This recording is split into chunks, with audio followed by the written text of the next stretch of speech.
আসসালামু আলাইকুম। আশা করি সকলে ভালো আছো। তোমরা ইতিমধ্যে জেনে গিয়েছো যে সাস্ট এবং জগন্নাথ ইউনিভার্সিটি গুচ্ছ থেকে আলাদা হয়ে গেছে।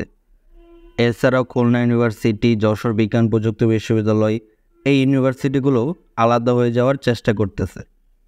তো এই দুইটা ইউনিভার্সিটির প্রস্তুতি কিভাবে নিবা? দেখো, তুমি যদি ঢাকা ইউনিভার্সিটির প্রস্তুতিটা নেও, ঢাকা ইউনিভার্সিটির প্রস্তুতি নিলে এই যে জগন্নাথ ইউনিভার্সিটি, এইটার প্রস্তুতি হয়ে যাবে।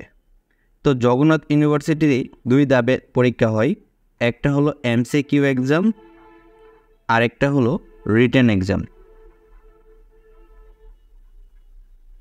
তো এইখানে যে এমসিকিউ এক্সামটা হয়, এই এমসিকিউগুলো খুব সহজ হয়।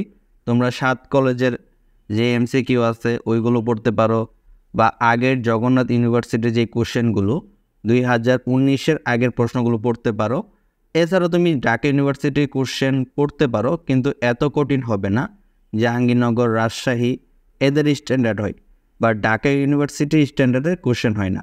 তো এখানে কি হয়, জগন্নাথ ইউনিভার্সিটিতে এমসিকিউ হয়, আবার রিটেন হয়। তো রিটেনের জন্য তুমি ঢাকা ইউনিভার্সিটির রিটেনের প্রস্তুতি নিলে এখানে প্রস্তুতি হয়ে যাবে। এই যে জগন্নাথ ইউনিভার্সিটি, এইখানে কিন্তু সেকেন্ড টাইম নেই। তো এই জগন্নাথ ইউনিভার্সিটিতে সেকেন্ড টাইম নেই। তো যারা ফার্স্ট টাইমার তারা এক্সাম দিতে পারবা, তোমাদের প্রতিযোগিতাও মোটামুটি কম।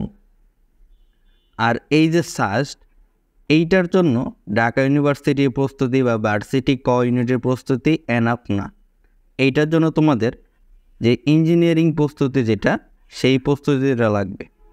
অর্থাৎ যারা পিওর ইঞ্জিনিয়ারিং প্রস্তুতি নিতেছ বুয়েট, সিকে, রুয়েটের জন্য, শুধু তারাই এখানে এক্সাম দিলে মোটামুটি চান্স পাইতে পারো।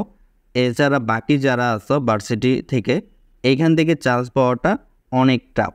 কারণ এইখানে যে কোশ্চেনগুলো হয় সাস্টের, মানে গুচ্ছের আগের যে কোশ্চেনগুলো ছিল সাস্টে, সেইগুলো খুব কঠিন।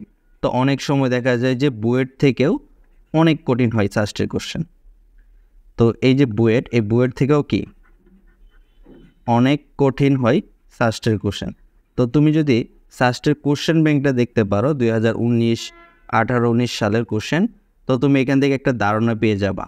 তো যাদের টার্গেট ছিল সাস্ট বা গুচ্ছের মধ্যে সাস্টে পড়বা, তো তাদের জন্য যেটা সাজেস্ট থাকবে ফিজিক্স এবং ম্যাথমেটিক্স, এইটা সাস্টের কোশ্চেন ব্যাংক সলভ করবা। আর যদি সম্ভব হয় সিকে রুয়েটের যে কোশ্চেনটা, সেইগুলো সলভ করতে পারো। তাছাড়া কিন্তু সাস্ট হবে না। তো এই দুইটা ইউনিভার্সিটির প্রিপারেশন দুইটাই ভিন্ন রকম।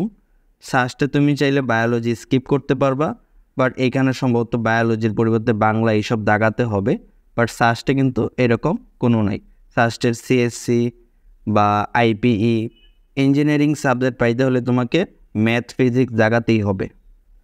তো সাস্টের যারা প্রস্তুতি নিবা তারা এখন থেকেই ইঞ্জিনিয়ারিংয়ের প্রস্তুতিটা নিয়ে নাও, কারণ ইঞ্জিনিয়ারিং প্রস্তুতি ছাড়া সাস্টের ইঞ্জিনিয়ারিং যে সাবজেক্টগুলো আছে সেইগুলো পাবা না। আর জগন্নাথ ইউনিভার্সিটি যাদের টার্গেট, তারা আগে যেভাবে প্রস্তুতি নিতেছে সেভাবেই প্রস্তুতি নিবা। আর এক্সট্রা করে রিটেনের জন্য একটু পড়বা।